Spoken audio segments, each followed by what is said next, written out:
High friends welcome back to my channel. आज आपनादेर साथे शेयर करते चलेছি সয়াবিনের কাটলেট। আপনাদের প্রথম থেকে শেষ পর্যন্ত ভিডিওটি দেখার অনুরোধ রইল। ভালো লাগলে লাইক কমেন্ট ও শেয়ার করবেন আর চ্যানেলটি সাবস্ক্রাইব করতে ভুলবেন না। চলুন দেখা যাক এর প্রস্তুত প্রণালী। এখানে 1 কাপ সয়াবিন 10 মিনিট ভিজিয়ে রাখার পর ভালোভাবে জল ঝরিয়ে গ্রেট করে নিয়েছি। আর নিয়েছি ধনিয়া পাতা কুচি, একটা পেঁয়াজ কুচি, দুটো লঙ্কা কুচি, কিছুটা চিনেবাদাম হালকা পিষে নিয়েছি, একটা গ্রেট করা আলু।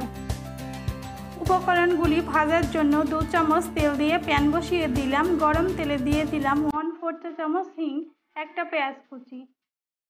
পেঁয়াজ হালকা ভাজার পর দিয়ে দেব 1/2 চামচ আদা বাটা, 1/2 চামচ রসুন বাটা।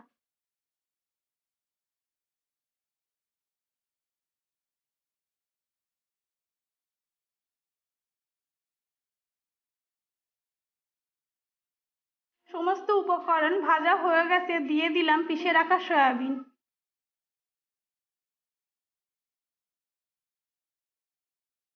এই পর্যায়ে দিয়ে দেব 1/2 চামচ হলুদ, 1/4 চা চামচ গোলমরিচের গুঁড়া, 1/2 চামচ জিরা পাউডার, স্বাদ অনুযায়ী লবণ, 2টি লঙ্কা কুচি দিয়ে ভেজে নেব।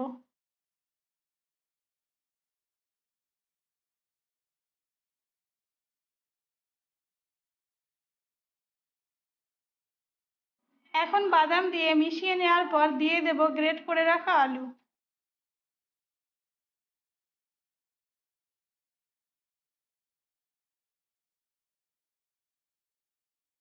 আলু ও সমস্ত উপকরণ মিশিয়ে নেওয়ার পর দিয়ে দিলাম ধনিয়া পাতা কুচি।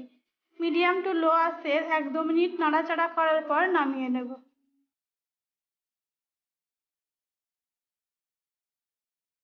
প্লেটে নামিয়ে নিলাম। এখান থেকে নিয়ে কাটলেটের শেপ দিয়ে নেব। এভাবে লম্বা করে কাটলেটের শেপ দিয়ে নিলাম। আপনারা আপনাদের পছন্দ অনুযায়ী শেপ দিতে পারেন।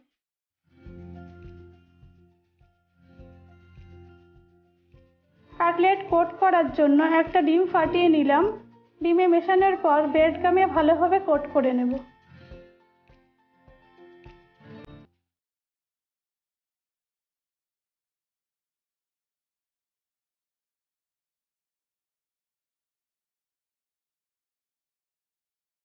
ভাজার জন্য কড়াইয়ে পরিমাণ মতো তেল দিলাম। গরম তেলে কাটলেট দিয়ে মিডিয়াম টু লো আঁচে ভেজে নেব।